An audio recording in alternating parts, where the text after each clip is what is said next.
Woo! All right, here we go. It's what you wanted to hear. It's why we all here today. So, without further ado, the battle for Aaliyah. Nas and Jay battle for Aaliyah.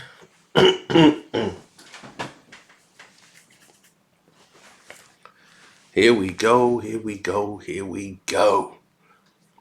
Now, this is a complicated situation because a lot of you are going to be privy to a lot of things you probably haven't heard before. This is going to be an early premiere for the Patreon, kicking it right off this month. So hopefully you guys are ready. Now, the reason why all of this took place, a lot of it was completely accidental.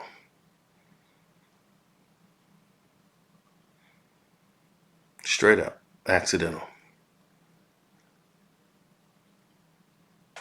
Now,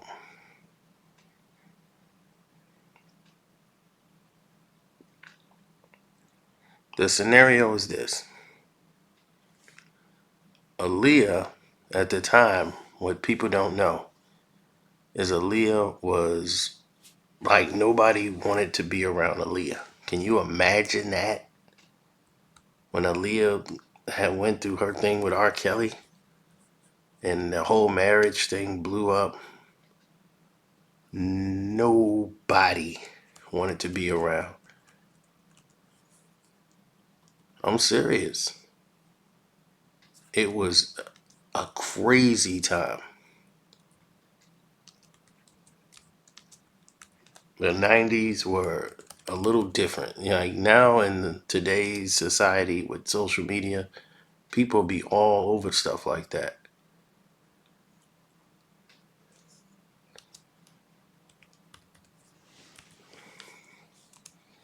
Serious. People would be all over that. But the 90s was swimming in a bunch of different people who were coming up in the 90s, like for R&B, especially female. You know, you had Adina Howard come out of nowhere, and she was taking over. You had Shanice. You remember her? Shanice was out. You had In Vogue. Salt and Pepper even went towards R&B. You know that what they call the New Jack Swing sound. So people remember when Tracy Spencer was in the 80s and all these other people were doing their thing.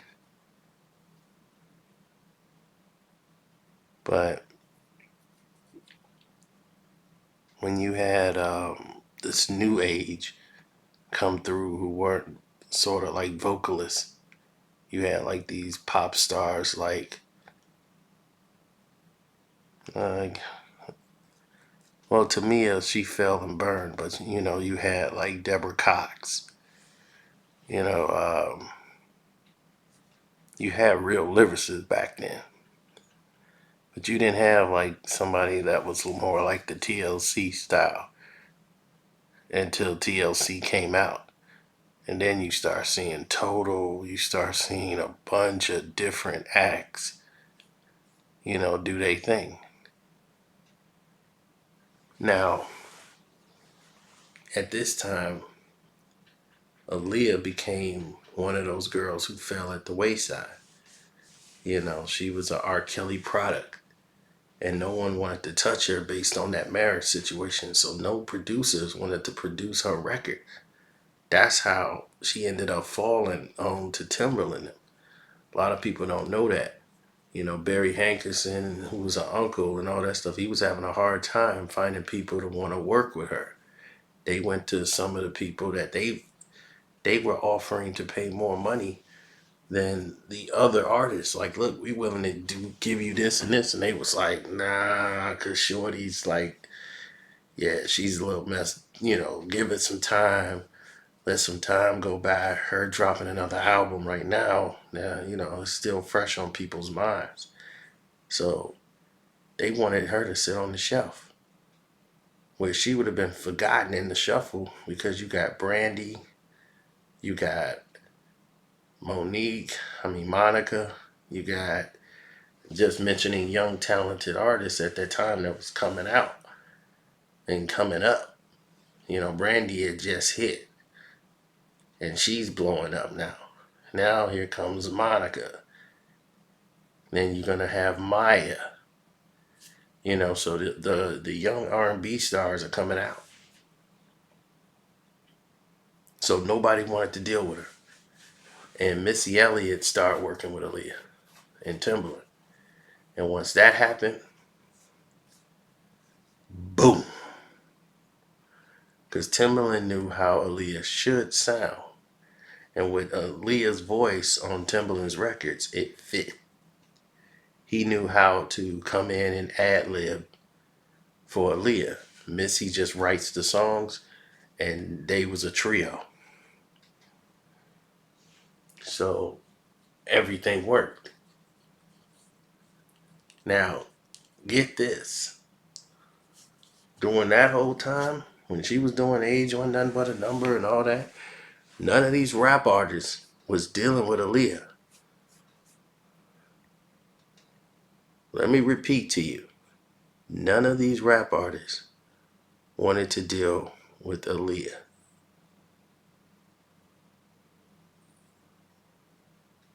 Can you believe that? Now, when DMX was doing Belly, and Nas was working on his album, at the same time as Belly was out, he was working on the I Am album. DMX was getting ready to do another movie. He was doing a couple of movies at that time. So X was the hottest thing out. He was the biggest rap artist in the world at the time. So X had just blew up and took over. It was him, Jay, and Nas. Those were the three top in New York. So why they doing Belly with Hype Williams and everything?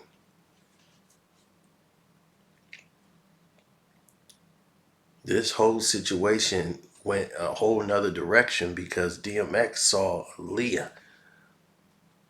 Because Missy Elliott was supposed to work with Nas. They was recording some songs together. And DMX saw Aaliyah and was like, yo, shorty bad. He wanted her. He wanted her to be like his leading lady in the movie. So he was, struck by her, the way she, positioned herself, the way she dressed, everything. He was struck.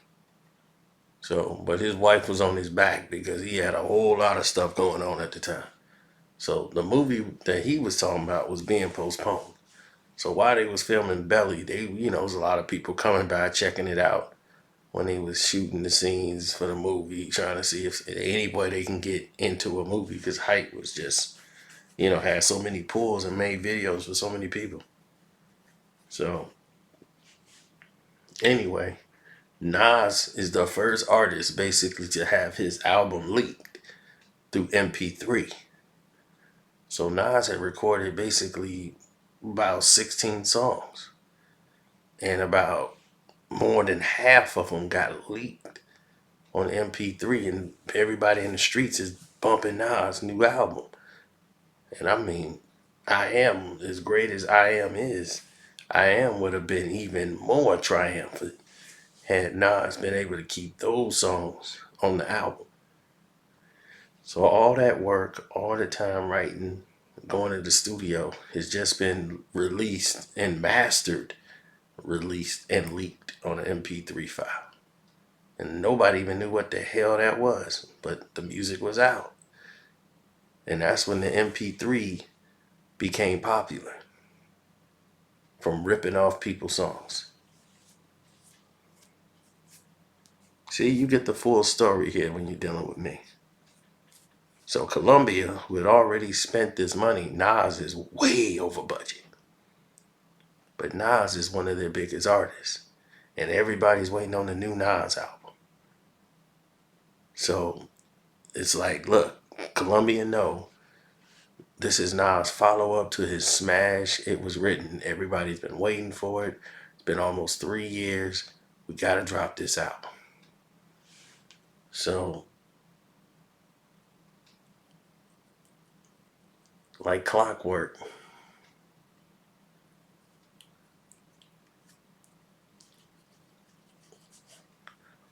they said, well, we don't have enough radio songs. There's none we could play on the radio. But we gonna give you some extra money to produce these records. So they got, because Nas is pissed and Columbia had to take the blame for the leaks. Now, they gave Nas extra budget money to make the records. They put DMX on a record. I mean, Nas is like hustling. He just happened to run into DMX in the studio. And so, X, can you get on this record? He was in Miami doing something else and just happened to be in the studio and dropped a line for Nas's album.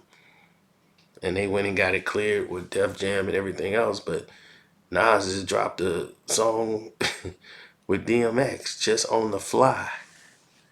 You know, so you got a Nas DMX song that was never on the album originally. And now it's on the album.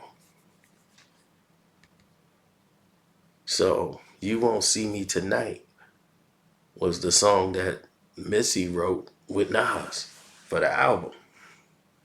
Because he did the joint with Timbaland. But Nas liked Aaliyah. He liked her style and everything. And at the time, she was, I think she was 19 or 18.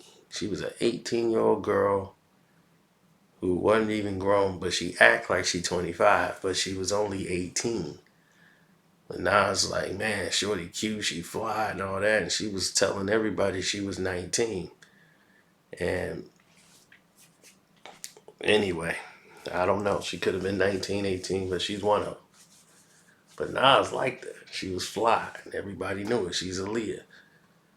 And Missy was supposed to do the song with Timbaland and Nas. You know, it was a rap song. The You Won't See Me Tonight was written. She's like, no, Aaliyah gonna do the song, you and Aaliyah. He was like, that's who he thought he was working with. He didn't know Missy was talking about doing a verse on the album and all that stuff, but that changed because it wasn't gonna fit to have Missy doing a verse. That would just, destroy the vibe. And they wanted to build that Nas and Aaliyah relationship on the song. Now, here's the thing. Missy and Timbaland tried to get Jayz to do a song with Aaliyah. Now, this was for Jay's album. Jay said, nah. He had a whole different version that he wanted to do with Aaliyah, but it was called Big Pimpin'. That's what he wanted to do and have her on the boat. And that just wasn't gonna fit. And they like, nah, Leah wouldn't fit that record. But once he saw Nas's joint, and Nas did his album, that's when attitudes started to change. That's when you started to see competition again with Jay and Nas. He had to, anything Nas had, he wanted to acquire. He saw Nas's release party photos with Diddy, Aaliyah, and everybody there at the Hate Me Now video shoot, hanging out, and Aaliyah was with Nas. She liked Nas. She loved Nas. She thought he was it. And she wanted to, get close with Nas. But at this time, Nas's schedule was super hectic and crazy.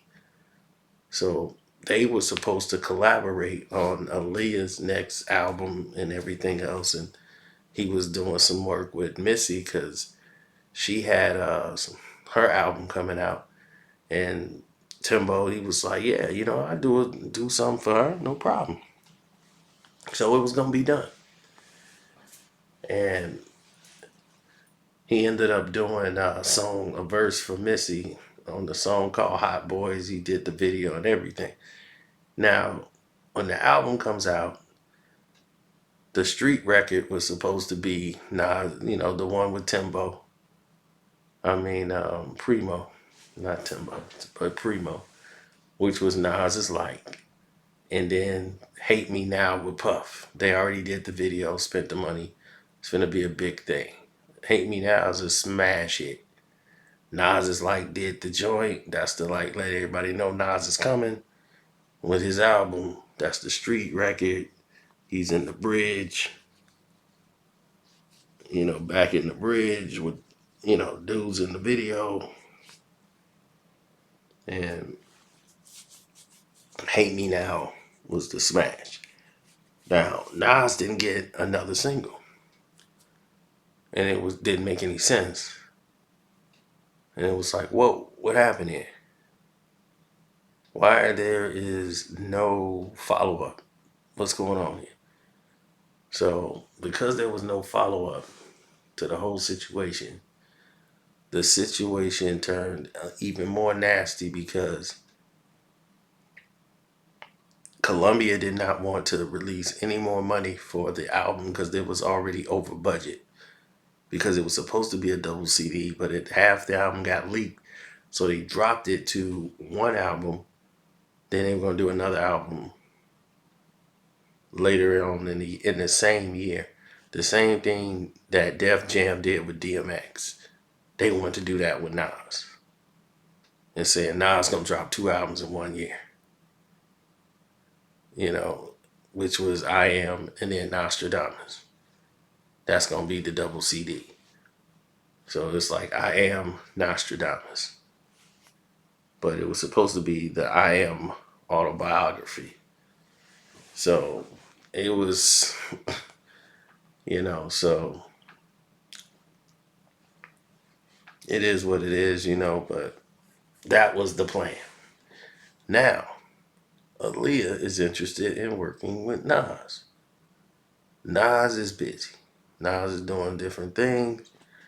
She goes, Timbaland, they're working with Jayz, and they're at a party, an after party, because she's doing some work with Jay, and Big Pimpin' is a big smash. So they're getting to work on another song while Nas is doing Hot Boys for her, and Nas is like not really interested in going to certain places and, doing these different things. He want to kind of like have her as a homebody, but she's got a career. She needs to be where the lights and the parties at. And Nas ain't trying to go and hang with, some of the people Missy hang with. Because, he was like, look, I know y'all cool with homeboy. He want to pop Chris style and do all that. That's not me. I do that once in a while because, she saw the Hate Me Now video and thought that's how Nas is. Turn up like Diddy now. But it was never a relationship with Nas and Aaliyah. They were promoting the song and they were supposed to do a music video, but Columbia Records turned it down. They really blew a golden opportunity because everybody liked the song. Now, Jay is watching all this with Nas and Aaliyah and all that. He wanted to get in there. So he told Missy, bring her out to this party. We finna go out near the Hamptons and throw a big party and all this stuff. And we finna start talking about the album. But I want her to show up, show her around. And Jay start like trying to woo her, which she was really caught into Jay's celebrity.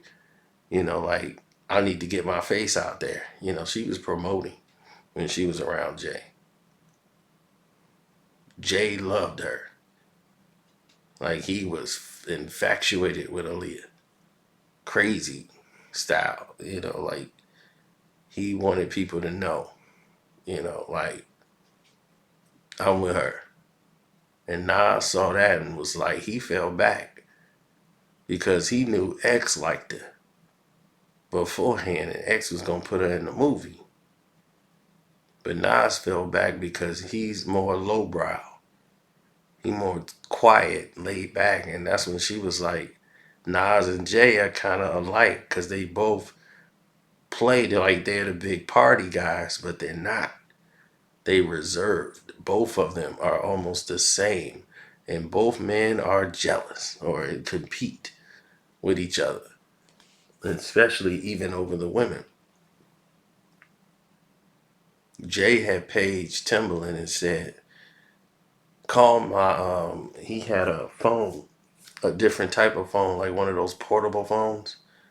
He had one of those and like, it was like 99, 2000. He had one of them phones because they couldn't be tapped or whatever. And he had a personal phone that was just on him at all times, charged. And he carried it like in a backpack. He was still doing that. He wasn't even with the cell phone yet. He had a cell phone, but that wasn't really the way he communicated when he wanted to talk to somebody. He was still using that portable phone because he was like, yeah, they can't even trace this. I got to dial 9 before I dial out. So it was crazy times. So when all of that was done, it was, I want to say, Puffy's birthday party. It's one of them producers' parties. Nas is there, and Nas is chilling. He got, I wanted to say, I don't think it was Mary. He's got another artist, around him, another female star, singer around him. Jay's at the party with Dame, and Aaliyah's there. And she comes over and hugs Nas, and Jay is pissed. He is super pissed. Aaliyah went ahead and hugged Nas. And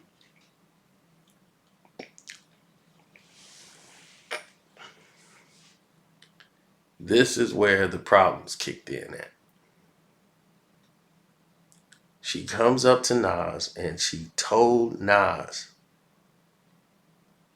he did a record with R. Kelly.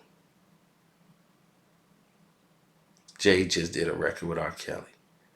He knows how I feel about him.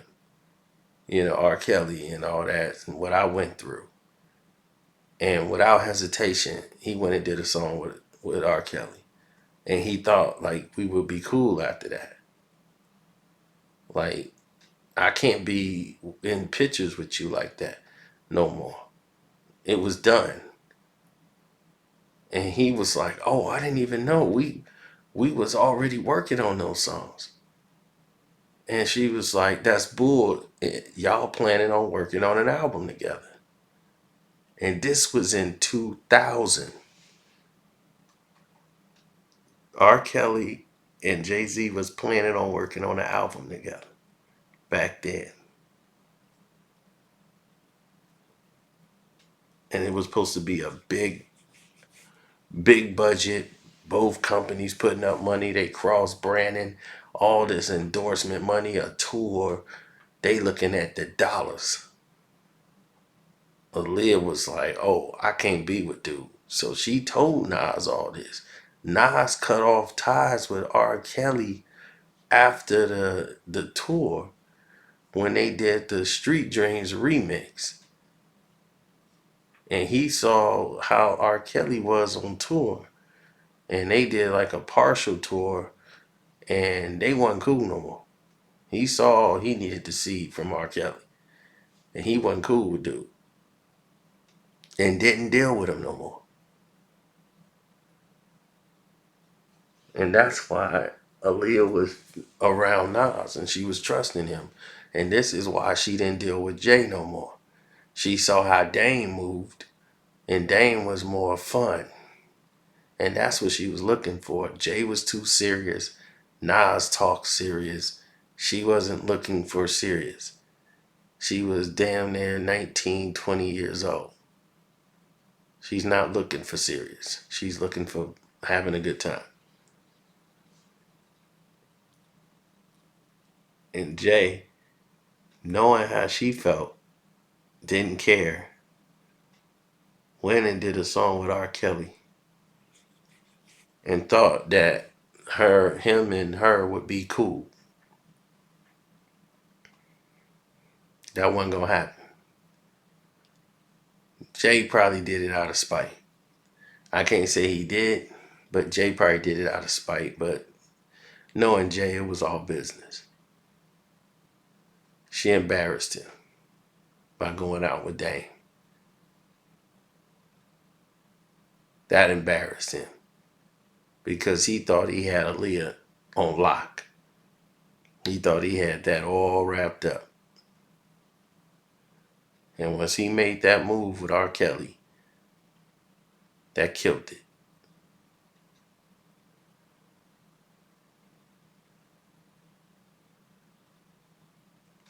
Jay assumed Nas told her about R. Kelly and Jay working together when Nas had nothing to do with it and didn't care and could care less about it. Nas had a dime on his shoulder. So that was it at that time.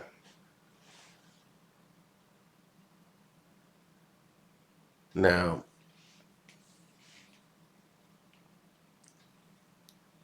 Jay, who was secretly messing around with Nas' baby mom earlier in the time frame,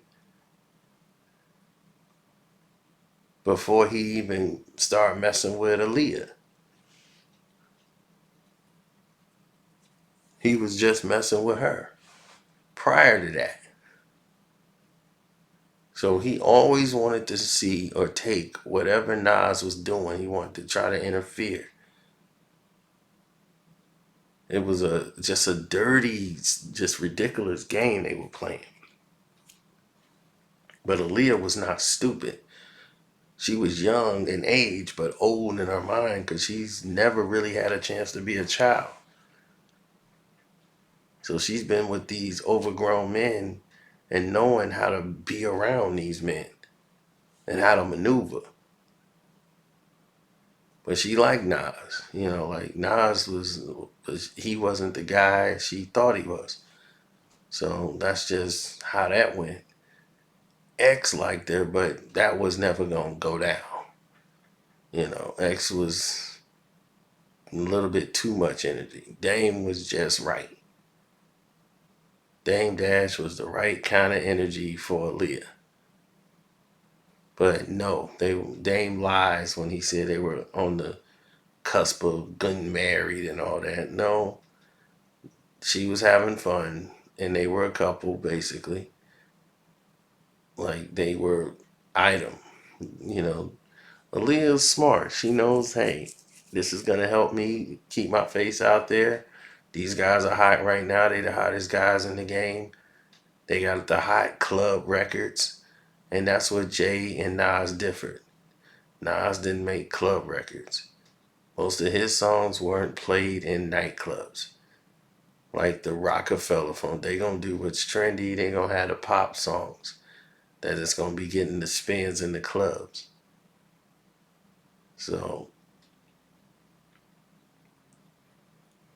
that's where you wanna be, the action. So Jay had big pimping and all that going on. He was the action man. He was on every remix. So they're gonna be at the after parties, and Nas is gonna miss a couple of those. He ain't gonna be around for no after parties and all that. He wanna just chill at the crib and chill on his own and be on the beach somewhere, you know. That's what he want to do. And it makes sense. Why wouldn't you want that life? You didn't put in all that work. So anyway, I didn't talk your head off. So hopefully this explains it all to you. Have it all laid out. But Aaliyah got what she could out of it. It's a shame what happened to her and how her life ended and cut short. But man, she's still done enough at 22, 21, 22 years of age than most people have done in a lifetime. So rest in heaven, Queen. And don't forget to support the page. Hit the Cash App up, which is Carcino. Super chat works. Subscribe to the page. Hit the like button. All those wonderful things. And I'm out.